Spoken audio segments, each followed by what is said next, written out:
Ladies and gentlemen, I am StooDogg.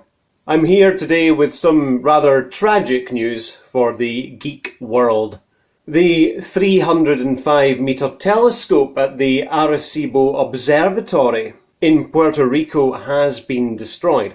A 1,000 feet in diameter radio dish with a 900-ton instrument platform suspended above it, which had 3 towers to the sides of it.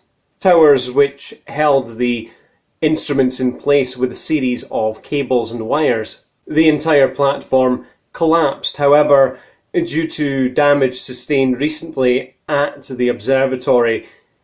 The area had been evacuated and there was no injuries. No one was there at the time of the tragic collapse. The years had not been kind to the observatory, ladies and gentlemen.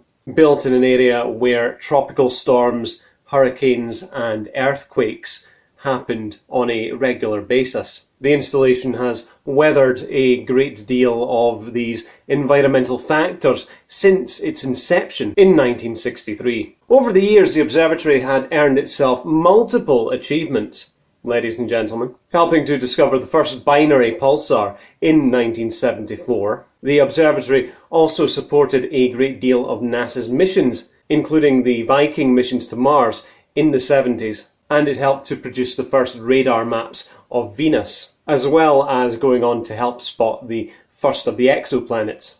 As well as its multiple scientific achievements, the observatory was a guest star in the 1995 James Bond film GoldenEye.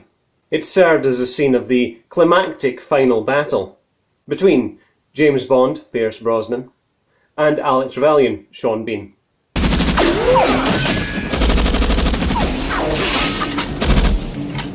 With James Bond throwing Alex Trevelyan off of the instrument platform in the centre of the dish, and then the dish being destroyed and collapsing on top of Sean Bean in the movie, as well as in the video game adaptation.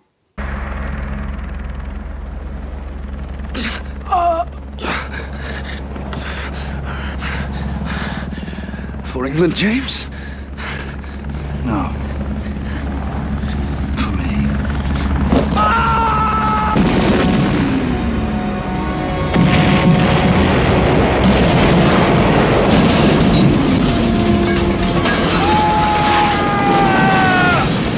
Almost mirroring scenes from the movie, the catastrophic structural failure of the wires holding the platform in place were caught by a drone which had a camera mounted on it. This camera caught a moment of history, a very sad moment of history for the astronomic world, ladies and gentlemen.